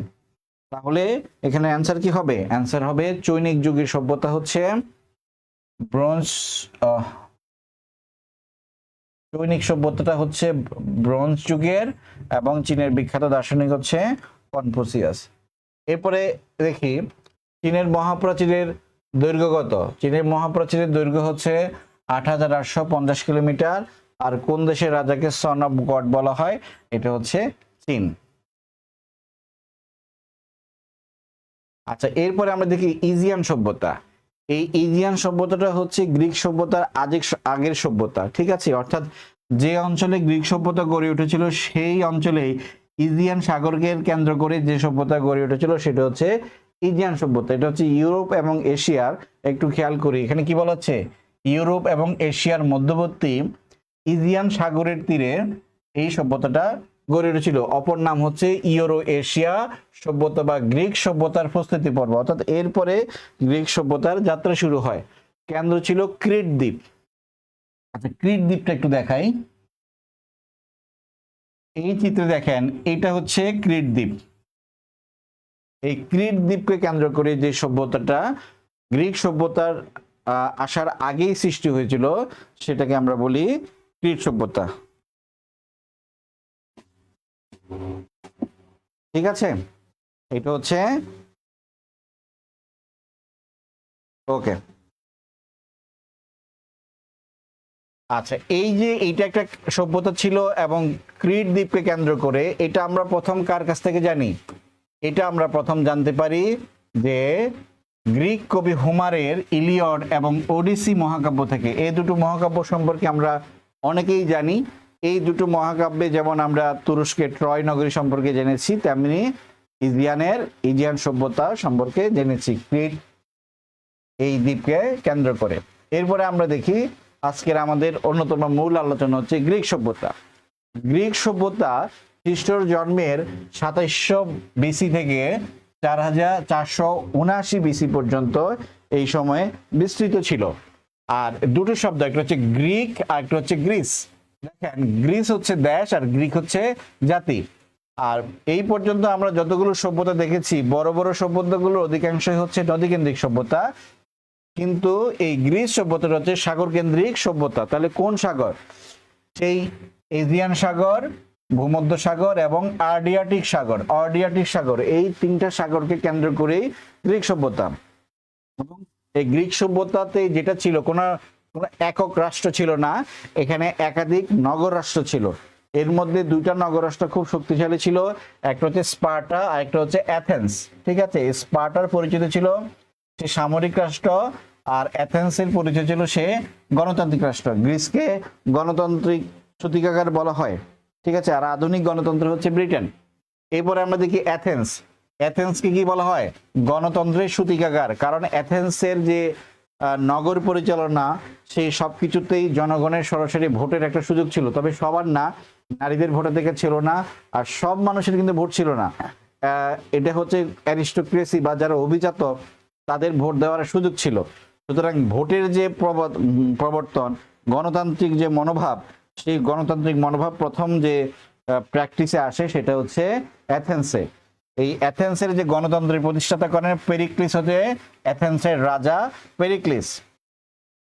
এরপরে আসি, অ্যাথেন্স যুদ্ধে স্পার্টার কাছে হারে এবং স্পার্টার অধীনে চলে যায়। এরপরে অ্যাথেন্স, স্পার্টা, এরপরে আরেকটা রাষ্ট্র আসেন, আরেকটা নগর রাষ্ট্র হচ্ছে ম্যাডিসন। সুতরাং আমরা যখন গ্রিক সভ্যতা পড়ব তখন তিনটা নগর রাষ্ট্র খুবই গুরুত্বপূর্ণ। এক, অ্যাথেন্স, দুই, স্পার্টা, তিন হচ্ছে ম্যাসিডন। এই ম্যাসিডন থেকেই আমরা পরে দেখি ম্যাসিডোনিয়া, উত্তর ম্যাসিডোনিয়া, যেটা হচ্ছে মাদার তেরেসার জন্ম। তাহলে এই যে অ্যাথেন্স কার অধীনে চলে যায়? সামরিক রাষ্ট্র স্পার্টার অধীনে চলে যায়। পরে স্পার্টার সাথে এর পারস্যের যুদ্ধ হয়। শেষ পর্যন্ত এই যুদ্ধে স্থানীয়ভাবে রাজা ফিলিপের ছেলে আলেকজান্ডার জয়লাভ করে এবং ক্ষমতা গ্রহণ করে খ্রিস্টপূর্ব 336 এবং মৃত্যুবরণ 323। এই মৃত্যুবরণের সাথে এই ভারতীয় উপমহাদেশের ইতিহাসের খুব ভালো সম্পর্ক আছে। আমরা যদি দেখি গ্রিক ইতিহাসবিদ ওনার ভারত নিয়ে যে রচনা, সেই রচনাতে উনি ভারত জয়ের কথা বলেছেন আলেকজান্ডারের বিপাশা নদীর পর্যন্ত। ওনার নাম হচ্ছে মেগাস্থিনিস। সেই মেগাস্থিনিস হচ্ছে আলেকজান্ডারের সহচর। সভ্যতার সময়কালগুলো অত গুরুত্বপূর্ণ না, এগুলো জাস্ট একটু দেখেন। আবু হাসান সাইদি সভ্যতার সময়কালগুলা লেস ইম্পর্টেন্ট, এগুলোতে এত গুরুত্ব দিয়েন না, জাস্ট পড়ে যান। ঠিক আছে, পড়ার দরকার পড়ে যান। আচ্ছা, এরপরে দেখি আমরা যখন আমরা গ্রিক পড়ি তখন আমাদের সামনে দুটো শব্দ আসে। এক হচ্ছে হেলেনিক, আর একটা হচ্ছে হেলেনিস্টিক। এই দুটো হচ্ছে মূলত সংস্কৃতি। এখন গ্রিসের যে অরিজিনাল সংস্কৃতি বা অ্যাথেন্সের যে সংস্কৃতি, সেই সংস্কৃতির নাম হচ্ছে হেলেনিক সংস্কৃতি। এই সংস্কৃতিতে যখন সামান্য পরিবর্তন হয়ে যায় তার নাম হচ্ছে হেলেনিস্টিক সংস্কৃতি। একটু জিনিস মনে রাখেন, এই যে অ্যাথেন্স আর এই হচ্ছে স্পার্টা, এই দুটো রাজ্য জয় করে হচ্ছে ম্যাডিসনের রাজা। অ্যাথেন্স, স্পার্টা এবং ম্যাডিসন। তাহলে এই ম্যাডিসন কাদের জয় করে? অ্যাথেন্সকে জয় করে এবং স্পার্টাকে জয় করে। তাহলে আলটিমেটলি এইখানের যে সংস্কৃতি, সেই সংস্কৃতির হচ্ছে হেলেনিক সংস্কৃতি। কিন্তু আলেকজান্ডার যখন মিশরে গিয়ে আলেকজান্দ্রিয়া শহর কেন্দ্রিক যে তার রাষ্ট্র কার্যকর করার যে শহর গড়ে তোলে মিশরকে শাসন করার জন্য, সেইখানে এই সংস্কৃতি যাওয়ার পরে এটা কিছু পরিবর্তন হয়। তাহলে প্রাচীন গ্রিসের সংস্কৃতি হচ্ছে হেলেনিক সংস্কৃতি, আর এই সংস্কৃতি যখন মিশরে গিয়ে আংশিক পরিবর্তন হয়ে যায় তখন তার নাম হচ্ছে হেলেনিস্টিক সংস্কৃতি। হেলেনিস্টিক সংস্কৃতি, ঠিক আছে। আচ্ছা, তাহলে মিশরের আলেকজান্দ্রিয়া শহর কেন্দ্রিক সংস্কৃতি হচ্ছে হেলেনিস্টিক সংস্কৃতি। এরপরে দেখেন গ্রিক সভ্যতায় যারা অধিবাসী ছিল, যারা বহু দেবতায় বিশ্বাসী করত বা বিশ্বাসী ছিল, তাদের প্রধান দেবতা ছিল জিউস। এই দেবতাগুলোর নাম পরীক্ষায় আসে, যেমন আফ্রোদিতি হচ্ছে ভালোবাসা এবং সৌন্দর্যের দেবী। অ্যাপেলো, যেমন আমরা বলি না অ্যাপেলো হসপিটাল, অ্যাপেলো হচ্ছে চিকিৎসা বিদ্যার দেবতা, এই কারণে অ্যাপেলো হসপিটাল কথাটা সহজেই চলে আসে। আর্টেমিস উর্বরতার দেবী, এবং নিকে, আপনারা দেখেন ফুটবল বা অন্যান্য খেলায় নিকে ব্র্যান্ডের অনেক কিছু পাওয়া যায়, তাহলে বিজয়ের দেবী। ঠিক আছে, তাহলে প্রধান দেবতা হচ্ছে জিউস, তারপর হচ্ছে আফ্রোদিতি হচ্ছে ভালোবাসা এবং সৌন্দর্যের দেবী, চিকিৎসা বিদ্যার দেবী হচ্ছে অ্যাপেলো হসপিটাল, এভাবে মনে রাখবেন। উর্বরতার দেবী হচ্ছে আর্টেমিস এবং বিজয় দেবী হচ্ছে নিকে। এরপরে আমরা দেখি যে গ্রিক সভ্যতায় যে বিষয়গুলো খুব উন্নতির শিখরে যায় তার মধ্যে হচ্ছে দর্শন একটা বিষয়, যেটা গ্রিক সভ্যতার সময় সবচেয়ে বেশি বিস্তৃতি বা উন্নতি লাভ করে। আর যারা দর্শনের চর্চা করত তাদেরকে আমরা বলি সফিস্ট, বা তারাই সফিস্ট যারা যুক্তিবাদী দার্শনিক মতবাদে বিশ্বাসী বা সম্প্রদায়। এই সফিস্টের মধ্যে একজন বিখ্যাত সফিস্ট ছিলেন থ্যালেস। ওই থ্যালেসই প্রথম সূর্যগ্রহণের যে প্রাকৃতিক কারণ সেটা আবিষ্কার করেন। আমরা সূর্যগ্রহণের কথা জানি, আমরা চন্দ্রগ্রহণের কথা জানি, সেই সূর্যগ্রহণের যে প্রাকৃতিক কারণ সেটা প্রথম আবিষ্কার করেন থ্যালেস। এরপরে বিখ্যাত ব্যক্তি হচ্ছে আনাক্সিমান্ডোস হচ্ছে সেই ব্যক্তি যিনি পৃথিবীর প্রথম মানচিত্র অঙ্কন করেন। তাহলে প্রশ্ন আসতে পারে, পৃথিবীর প্রথম মানচিত্র কে অঙ্কন করেন? উত্তর হবে আনাক্সিমান্ডোস। উত্তর কি হবে? আনাক্সিমান্ডোস। এরপরে আসি সেই জগৎ বিখ্যাত সক্রেটিস। সক্রেটিস নিজেও একজন সফিস্ট ছিলেন, যেমন দর্শনের চর্চা করতো সফিস্টরা, থ্যালিস একজন সফিস্ট, আনাক্সিমান্ডোস একজন সফিস্ট, তেমনি বিখ্যাত সফিস্ট হচ্ছে সক্রেটিস। সক্রেটিসকে কি বলা হয়? সব জ্ঞানীদের গুরু, অর্থাৎ উনি ওনার জ্ঞান চর্চা যারা করতো তারাও জ্ঞানী, ঠিক আছে। যেমন অ্যারিস্টটলের কথা জানি, প্লেটোর কথা জানি, ওই জ্ঞানীদের জ্ঞানী মানে হচ্ছে সব জ্ঞানীদের গুরু। ওনাকে দেখেন, ওনার জীবনের এক পর্যায়ে উনি ওই অঞ্চলের রাজার পাশবিক নির্যাতনের শিকার হন এবং উনি মানুষকে বিভ্রান্ত করছেন সেই অভিযোগে এবং ধর্মের বিরুদ্ধে নিয়ে যাচ্ছেন সেই অভিযোগে তাকে হ্যামলক পাতার বিষ দিয়ে হত্যা করা হয়। তার বিখ্যাত উক্তি নো দাই সেলফ, নিজেকে জানো, অর্থাৎ শুধু প্রশ্ন করা এবং প্রশ্নের উত্তর খোঁজা, এই অনুপ্রেরণা উনি সব সময় দিতেন। তার বিখ্যাত উক্তি হচ্ছে ভার্চু ইজ নলেজ, যেটাকে বাংলায় বলে সৎ গুণী জ্ঞান, অর্থাৎ যে মানুষ সদ্গুণের অধিকারী নিশ্চয়ই তার জ্ঞান লাভ করার যে পর্যায়ে সেটা চলে এসেছে, অর্থাৎ যার ভিতরে সদ্গুণ আছে তার ভিতরে জ্ঞান আছে, এই জন্যই বলা হচ্ছে সদ্গুণী জ্ঞান। An unexamined life is not worth living, অর্থাৎ যে জীবনে আমরা পরীক্ষা দেই নাই বা যে জীবন নিয়ে আমরা কষ্টে থাকি না, যে জীবন নিয়ে আমরা পরীক্ষার সম্মুখীন হই না, সেই জীবনে বেঁচে থাকার কোনো অর্থ হয় না। I to die, you to live, which is better only God knows। এর মানে হচ্ছে যখন সক্রেটিসকে হ্যামলক পাতার বিষ দিয়ে হত্যা করা হয় তখন সে মুখ খুব কষ্ট থেকে কথাটা বলেছে, বিষয়টা তা না।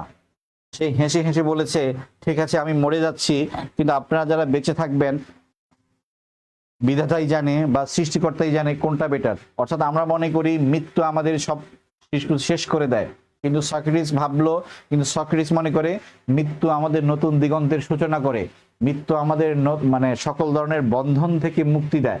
এই কারণে উনি বলছে যে আমি সকল বন্ধন থেকে মুক্তি পেলাম, সকল বাধা থেকে মুক্তি পেলাম, এটাই হচ্ছে আমার নতুন জীবন, নতুন পাওয়া। এই জন্য বলছে আই টু ডাই, আমি মরে যাচ্ছি, ইউ টু লিভ, তুমি বেঁচে থাকবা, which one is better only God knows. ঠিক আছে, এরপরে আমরা দেখি এই সক্রেটিসের ছাত্র ছিল প্লেটো। সক্রেটিসের ছাত্র ছিলেন প্লেটো। এই রিপাবলিকটা কষ্ট করে মনে রাখবেন, দ্য লজ এই দুটা মনে রাখবেন, ডায়ালগস অফ সক্রেটিস মনে রাখার দরকার নাই, একাডেমিয়া এই কথাটাকে মনে রাখবেন, the republic, the laws, the academia. আপনাদের আমি বারবার বলি এই তিনটা নাম আপনারা অবশ্যই মনে রাখবেন, কারণ গ্রিক সভ্যতা থেকে মূলত এই কোশ্চেনগুলোই বেশি আসে। দ্য রিপাবলিক বইটি কার লেখা, দ্য লজ বইটি কার লেখা এবং একাডেমিয়া নামক স্কুল স্থাপন করেন কে? তাহলে এই তিনটা প্রশ্নেরই উত্তর হবে কে? প্লেটো। তাহলে দ্য রিপাবলিক গ্রন্থের লেখক হচ্ছে প্লেটো, দ্য লজ গ্রন্থের লেখক হচ্ছে প্লেটো, একাডেমিয়া নামক দার্শনিক স্কুলের স্থাপন করেন কে? একাডেমিয়া নামে দার্শনিক স্কুলের স্থাপন করেন একইভাবে প্লেটো। ঠিক আছে, আর বাকিগুলো হচ্ছে সচরাচর আমরা এগুলোকে কয়েকবার পড়লে আমাদের মনে থাকবে। যেমন সক্রেটিস বলে গেছে হচ্ছে ভার্চু ইজ নলেজ, কিন্তু তার ছাত্র এসে এটার সাথে আরেকটা অংশ যোগ করলো, and education is the main thing to acquire virtue. শুধু এটা ভার্চু বলেই শেষ করে দিয়েছেন হচ্ছে সক্রেটিস, কিন্তু তার ছাত্র এসে আরো কিছু অ্যাড করলো এবং একই বললো ভার্চু ইজ নলেজ, না বলে বললো নলেজ ইজ ভার্চু। ঠিক আছে, এই কথাগুলো আমরা আশা করি একটু চর্চা করলেই মনে থাকবে। এরপরে আসেন সক্রেটিসের পরে গেল প্লেটো। যেমন আপনারা মনে রাখবেন যে SPAA, সক্রেটিস, প্লেটো, অ্যারিস্টটল এবং আলেকজান্ডার। মানে সক্রেটিসের ছাত্র হচ্ছে প্লেটো, প্লেটোর ছাত্র হচ্ছে অ্যারিস্টটল, অ্যারিস্টটলের ছাত্র হচ্ছে আলেকজান্ডার, সেই ম্যাসিডনের রাজা আলেকজান্ডার। ঠিক আছে, আচ্ছা ওকে, প্রশ্ন আসতে পারে যুক্তিবিদ্যার জনক কে? যুক্তিবিদ্যার জনক অ্যারিস্টটল। দ্য পলিটিক্স গ্রন্থের লেখক কে? অ্যারিস্টটল। লাইসিয়াম নামক শিক্ষা প্রতিষ্ঠান করেন কে? একাডেমি প্রতিষ্ঠা করেন হচ্ছে অ্যারিস্টটল। আলেকজান্ডারের গৃহ শিক্ষক ছিলেন কে? অ্যারিস্টটল।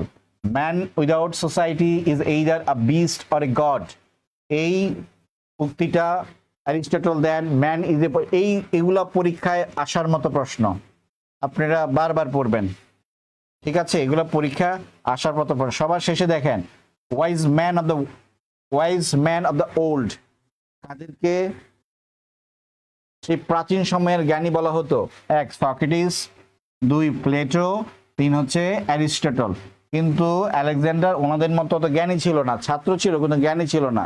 সুতরাং আমরা সক্রেটিস, প্লেটো এবং অ্যারিস্টটল এটাই মনে রাখার চেষ্টা করব, ঠিক আছে? আচ্ছা, এরপরে আমরা যাই গ্রিক সাহিত্য। গ্রিক একটা সমৃদ্ধ সভ্যতা, এর মধ্যে তার বিখ্যাত কবি ছিল হোমার, সফোক্লিস এবং এক্সাইলাস, তাদের গুরুত্বপূর্ণ, এবং ইউরিপিডিস। তাহলে এই চারজন সাহিত্যিকের কথা এবং যে সাহিত্যকর্ম আমাদের মনে রাখতে হবে। হোমার পরিচিত হচ্ছে অন্ধকবি হিসেবে, তার আরেক নাম ছিল বাইন্ড ব্লাড, ঠিক আছে? তার বিখ্যাত বই হচ্ছে ইলিয়াড এবং ওডিসি। একটু আগে আমরা পড়েছি যে এজিয়ান সভ্যতার কথা আমরা জানতে পারি ইলিয়াড এবং ওডিসি এই মহাকাব্যটা পড়ে। প্রাচীন গ্রিক নাট্যকার ছিল সফোক্লিসের বিখ্যাত নাটক হচ্ছে ইলেক্ট্রা, রাজা ইদিপাস। প্রমেথিউস বাউন্ড এবং আগামেনন নাটক হচ্ছে এক্সাইলাসের, এবং ওরেস্টের এই নাটকটা হচ্ছে ইউরিপিডিস। এগুলো একটু পড়বেন যদি মনে থাকে, আলহামদুলিল্লাহ। আচ্ছা, এরপরে আমরা যাই গ্রিক ইতিহাসবিদ। আমরা হেরোডোটাসের কথা অনেকেই শুনছি। এই হেরোডোটাস হচ্ছে ইতিহাসের জনক বা পিতা, এবং হিস্ট্রি শব্দটি ইটসেলফ একটা গ্রিক শব্দ। পরীক্ষা আসে হিস্ট্রি শব্দটির উৎপত্তি কোন ভাষা থেকে, তাহলে উত্তর হবে গ্রিক ভাষা থেকে। ওকে, তাহলে এই হেরোডোটাসের জন্ম হচ্ছে গ্রিসের দখলে ছিল বুদ্রাম, যেটা বর্তমানে তুরস্কের আন্ডারে। ইতিহাসের জনক বা পিতা, গ্রন্থ ভেরি ইম্পর্টেন্ট, গ্রন্থ কোনটি? The Histories. এই যে পার্শ্বিক যুদ্ধ কাদের সাথে হয়? পারস্যের সাথে, অ্যাথেন্সের সাথে এবং স্পার্টার সাথে পার্শ্বিক যুদ্ধ হয়। পার্শ্বিক যুদ্ধ আবার আলেকজান্ডারের সাথেও হয়। থুকিডাইডিস, উনি হচ্ছে বিজ্ঞানসম্মত ইতিহাসের জনক। দেখেন, ইতিহাসের জনক দুইজন, একটা হচ্ছে ইতিহাসের জনক, স্বাভাবিক অর্থে ইতিহাসের জনক, একটা হচ্ছে আধুনিক ইতিহাসের জনক বা বিজ্ঞানসম্মত ইতিহাসের জনক। এই দুটো প্রশ্ন কনসেপ্ট অবশ্যই নিয়ে যাবেন। অর্থাৎ ইতিহাসের জনক হেরোডোটাস, কিন্তু আধুনিক বা বিজ্ঞানসম্মত ইতিহাসের জনক হচ্ছে থুকিডাইডিস। ওকে, আমরা এরপরে যাই গ্রিকদের যে অবদান, ঠিক আছে? প্রথমে দেখি পৃথিবী একটি গ্রহ এবং সে তার নিজ কক্ষপথে আবর্তিত হয়, এটা প্রথম গ্রিকরাই প্রমাণ করে। আমরা গ্রিকের বিখ্যাত গণিতবিদ পিথাগোরাসের কথা জানি, হিপোক্রেটিসের কথা জানি। তাহলে প্রশ্ন আসতে পারে, গণিতবিদ পিথাগোরাস কোন সভ্যতার সময় ছিলেন বা কোন জাতির আন্ডারে ছিলেন? গ্রিক, উনি জাতিতে গ্রিক ছিলেন। হিপোক্রেটিস, উনিও জাতিতে গ্রিক ছিলেন। গ্রিকদের স্থাপত্য এবং ভাস্কর্য, এটা ইম্পর্টেন্ট। পার্থেনন হচ্ছে গ্রিকদের মন্দির। আর আমরা যে অলিম্পিকের কথা শুনি, এই অলিম্পিক প্রতিযোগিতা সর্বপ্রথম 1776 খ্রিস্টপূর্বে শুরু হয় গ্রিসে। পরে সেটা 18 শতকের শেষের দিকে, 19 শতকের শুরুতে, ঠিক আছে, 19 শতকের শেষের দিকে, মোস্ট প্রবাবলি 1887 বা এই সময়ে পিয়েরে দা কুয়ার্তা, একজন ফরাসি নাগরিক, ওনার অধীনে এটা আবার পুনরায় চালু হয়, ঠিক আছে? আচ্ছা, তাহলে আমরা আরো একটা সভ্যতা আছে, সেটা হচ্ছে রোমান সভ্যতায় যাওয়ার আগে আমরা এই দুটো আলোচনা একটু দেখে নেই, ঠিক আছে?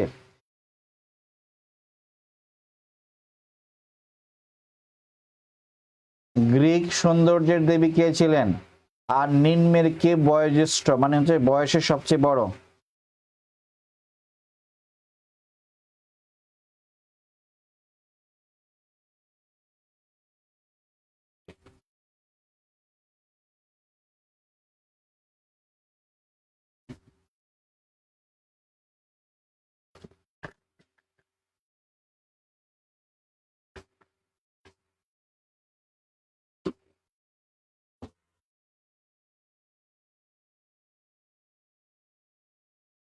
তাহলে গ্রিক সৌন্দর্যের দেবী ছিলেন কে? ভেনাস না আফ্রোদিতি?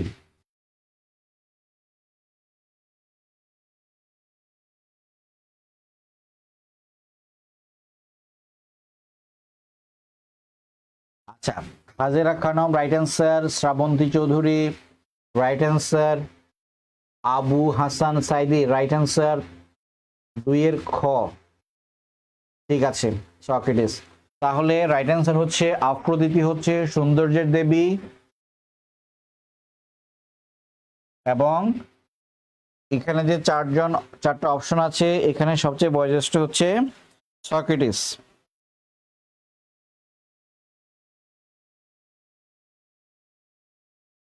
আচ্ছা, এরপরে দেখেন দ্য লজ গ্রন্থের রচয়িতাকে?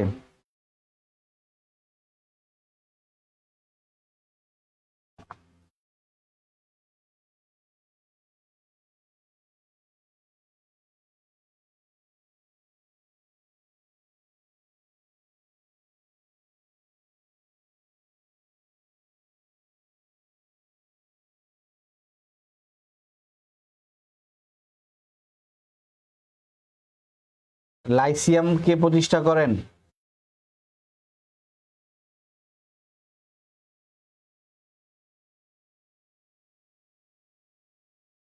লাইসিয়াম কি সক্রেটিস প্রতিষ্ঠা করে? এটা ভুল, সক্রেটিস না।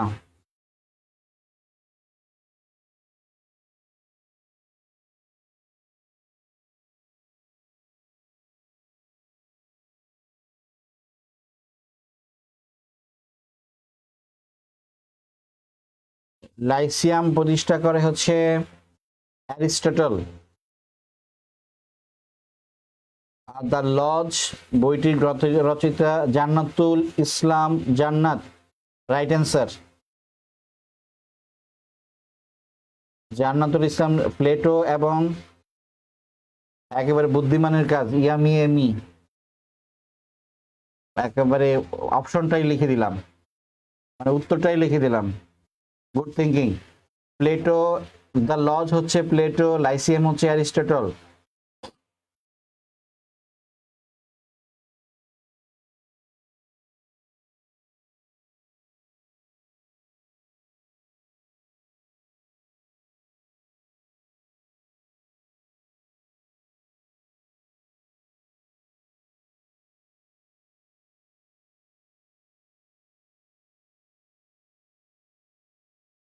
ওকে, ঘুরে ফিরে 2-3 জনই অ্যান্সার করতেছেন, বাকিরা 36 জনের মধ্যে এই কয়েকজন ঘুরে ফিরে অ্যান্সার করতেছেন, বাকিরা কেন অ্যান্সার করতেছি না?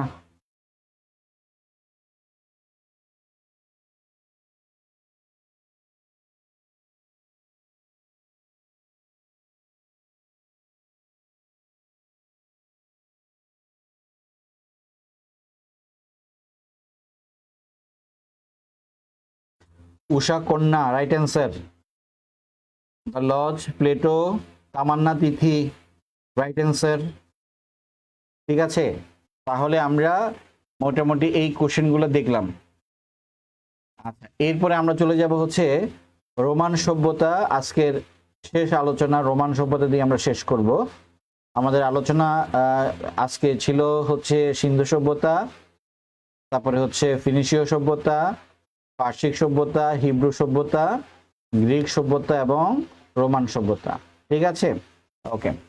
একটু খেয়াল করি, এই যে রোমান সভ্যতার যে আলোচনা, এই রোমান সভ্যতা হচ্ছে ইতালির রোম শহরকে কেন্দ্র করে গড়ে ওঠে। এই রোম শহরটার পাশে একটা নদী আছে, নদী হচ্ছে টাইবার নদী। তাহলে রোমান সভ্যতার সাথে একটা স্থান, সেটা হচ্ছে রোম নগরী, এবং একটা নদী, নদী হচ্ছে টাইবার। ঠিক আছে, টাইবার নদী বটে। এরপরে দেখি রাজা রোমিওলাস, উনি ল্যাটিন রাজা, মানে উনি ল্যাটিন ভাষায় কথা বলতেন, উনি রোম নগরীর উত্থান করেন। এরপরে যিনি আমাদের আলোচনায় আসে তিনি হচ্ছে জুলিয়াস সিজার। রোমান সভ্যতায় বা রোমান যুগে অনেক রাজা ছিলেন, এর মধ্যে প্রথম রাজা হচ্ছে রাজা রোমিওলাস এবং বিখ্যাত রাজা হচ্ছে রাজা জুলিয়াস সিজার। শেক্সপিয়রের জুলিয়াস সিজার বিখ্যাত নাটক। সে রোমের খ্যাতিমান সম্রাট ছিলেন। 46 বিসি বা বিফোর খ্রিস্টে প্রায় আজকে থেকে প্রায় 2025 পূর্বে উনি সম্রাট হন। এই প্রশ্নটা অনেকবার অনেক পরীক্ষায় আসতে দেখা গেছে। যেমন এখানে বিখ্যাত উক্তি বলা হচ্ছে ভিনি ভিডি ভিসি, এলাম দেখলাম জয় করলাম। এটা মূলত রোমানরা যখন ইংল্যান্ড জয় করে বা যুক্তরাজ্য জয় করে, এবং খুব সহজভাবেই জয় করে রোমানরা ইংল্যান্ড বা যুক্তরাজ্য জয় করে, এই জয় করার পরই জুলিয়াস সিজার এই কথাটা বলেন যে ভিনি ভিডি ভিসি, মানে হচ্ছে এলাম দেখলাম জয় করলাম। I saw, I came, I saw and I conquered, মানে আমি আসলাম, আমি দেখলাম এবং আমি জয় করলাম। এরপরে হচ্ছে জুলিয়াস সিজারের হত্যাকারী হচ্ছে ব্রুটাস এবং ক্যাসিয়াস। ঠিক আছে, আপনারা জুলিয়াস সিজার নাটকটা দেখলেই বুঝতে পারবেন এখানে ব্রুটাস একটা ক্যারেক্টার, ক্যাসিয়াসও একটা ক্যারেক্টার। এরপরে আরেকজন বিখ্যাত রোমান রাজা, উনি হচ্ছেন অক্টোভিয়ান সিজার, জুলিয়াস সিজারের বংশধর অক্টোভিয়ান সিজার। আচ্ছা, জুলিয়াস সিজারকে হত্যাকাণ্ডের পর 3 জন মিলে শাসন করেন। এটাকে রোমান সভ্যতার ত্রয়ী শাসন বলে। এই 3 জন কারা? অক্টোভিয়ান সিজার, মার্ক অ্যান্টনি এবং লেপিডাস। এই মার্ক অ্যান্টনি পরে আবার মিশরীয় রানী ক্লিওপেট্রাকে বিয়ে করেন। এই যে মিশরের রাজকন্যা ক্লিওপেট্রাকে বিয়ে করেন মার্ক অ্যান্টনি। এখন প্রশ্ন হচ্ছে, এই রানী ক্লিওপেট্রা ঐতিহাসিকভাবে অনেক রোমান রাজার সাথে তার ব্যক্তিগত সখ্যতা ছিল, এবং মনে করা হয় উনি আসলে তার রাজ্যকে রক্ষা করার জন্য বা সেভ করার জন্য উনি এই ধরনের ছল চাতুরি বা এই ধরনের রিলেশন বা এই ধরনের কূটনৈতিক যে স্টেপ সেগুলোর আপনি আশ্রয় নিতেন। কারণ উনি এই অক্টোভিয়ান সিজারের সাথে ওনারও একটা ভালো সখ্যতা ছিল, মার্ক অ্যান্টনির সাথেও তার একটা ভালো সখ্যতা ছিল, এবং বিয়ে করে মার্ক অ্যান্টনি। এর মাধ্যমে উনি ওনার রাজ্যকে মূলত রোমানদের হাত থেকে রক্ষা করে একটা কো এক্সিস্টেন্স সহ অবস্থান নিশ্চিত করার জন্য উনি করেন। ওনাকে সার্পেন্ট অফ দ্য নাইল বলা হয়। ওনার যে নেগেটিভ নারী চরিত্র, অর্থাৎ ওনার যে স্বার্থান্বেষী নারী চরিত্র, এই স্বার্থান্বেষী নারী চরিত্রের কারণে ওনাকে বলা হচ্ছে সার্পেন্ট অফ নাইল। প্রশ্ন আসতে পারে, সার্পেন্ট অফ নাইল বলা হয় কাকে? সার্পেন্ট মানে হচ্ছে সাপ, অর্থাৎ নীল নদীর সাপ বলা হচ্ছে রানী ক্লিওপেট্রাকে। আচ্ছা, এখন দেখেন অক্টোভিয়ান সিজার ওনার নাম হয়ে যায় অগাস্টাস সিজার। উনি কিন্তু একই ব্যক্তি, অগাস্টাস সিজার আর অক্টোভিয়ান সিজার থাকা অবস্থায় উনি ওনার একচ্ছত্র আধিপত্য বিস্তার করার জন্যই ওনার নাম পরিবর্তন করেন অগাস্টাস সিজার। আর অগাস্টাস সিজার বা অক্টোভিয়ান সিজার যখন ক্ষমতায়, তখনই ফিলিস্তিনের বেথেলহামে যীশু খ্রিস্টের জন্ম হয়। জন্ম হয়। আবু হাসান সাইদি, হ্যাঁ আপনার কথা ঠিক আছে, মিশরের বিষাক্ত সাপ। ওকে, ঠিক আছে, ওকে। এরপরে আমরা দেখি রোমান যুগে বিখ্যাত কি সাহিত্য ছিল। রোমান কবি ছিল ভার্জিল, ওনার বিখ্যাত মহাকাব্য হচ্ছে ইনিড, এবং আরেকজন ছিল ওভিড। স্থাপত্য হিসেবে প্যান্থিয়ন, যেটা ছিল ধর্মমন্দির, কলোসিয়াম হচ্ছে বড় নাট্যশালা, অ্যাকুয়াডাক্ট হচ্ছে পানি সরবরাহ ব্যবস্থা, এই বিষয়গুলো আমাদেরকে মনে রাখতে হবে। ওইখানে দেবদেবী ছিল, ভালোবাসার দেবী ছিল ভেনাস, এবং আইন প্রণয়ন, এটা বিগত সালের বিসিএস পরীক্ষা আসছে যে 12 বিধি, ওইখানে আসছিল 12 বিধি হিসেবে।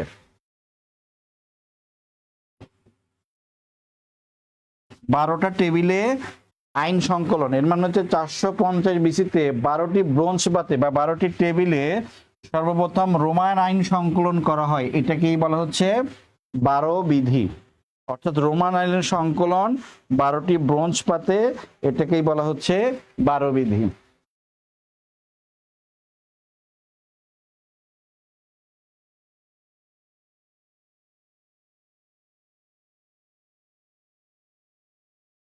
এরপরে আমরা দেখি এখান থেকে দুটো প্রশ্ন আসছে, আপনারা একটু অ্যান্সার করার চেষ্টা করেন। এটার পরে আমাদের আজকের ক্লাস আমরা এখানেই শেষ করব।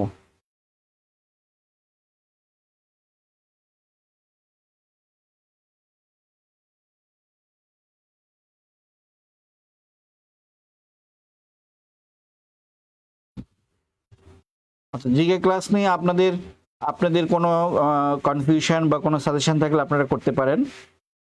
ক্লাসটাকে আপনারা আরো কিভাবে আরো বেশি উপভোগ করতে পারেন সেই ব্যাপারে যদি কোনো সাজেশন থাকে, সেই ব্যাপারে যদি কোনো রিকমেন্ডেশন থাকে আপনারা করতে পারেন।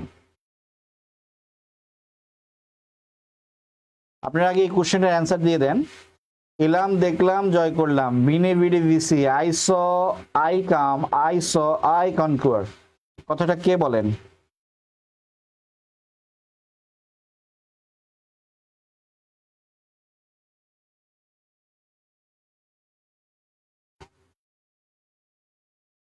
এটা হচ্ছে Julius Caesar, Hasan Saidi, right answer. Abu Hasan Saidi, Cleopatra, good. Cleopatra মিশরের, জুলিয়াস সিজার এবং মিশর, এমই রাইট অ্যান্সার।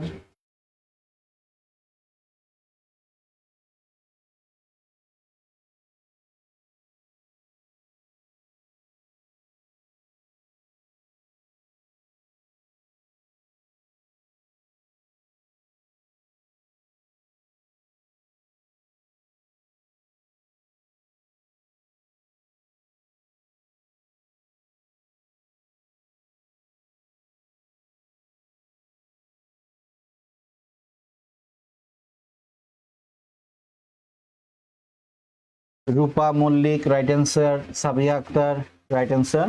ঠিক আছে। আচ্ছা, এরপরে আমরা দেখি আমাদের নেক্সট কোশ্চেন কি।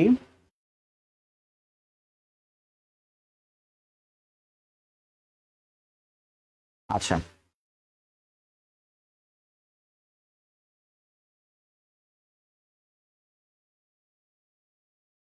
ইনিট কে লিখেছেন?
আচ্ছা, এটার অ্যান্সার কি হবে?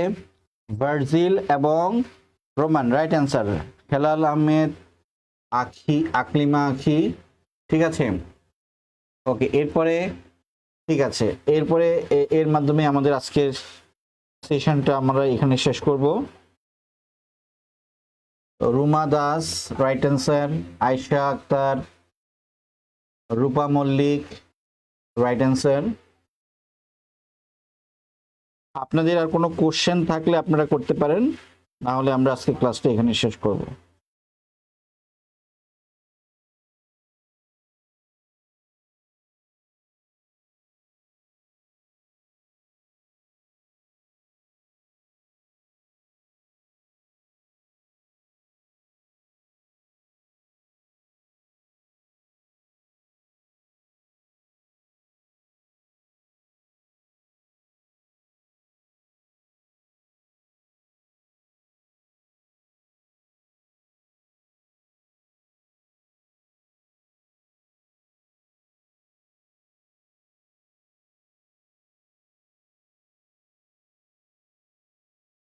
ওকে, ঠিক আছে। আপনাদের জন্য কোনো কোশ্চেন না থাকে তাহলে আমরা ক্লাসটা এখানে শেষ করব। ঠিক আছে।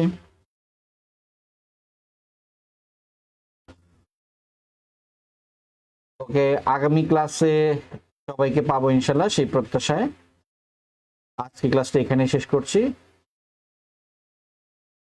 খোদা হাফেজ, সবাই ভালো থাকবেন।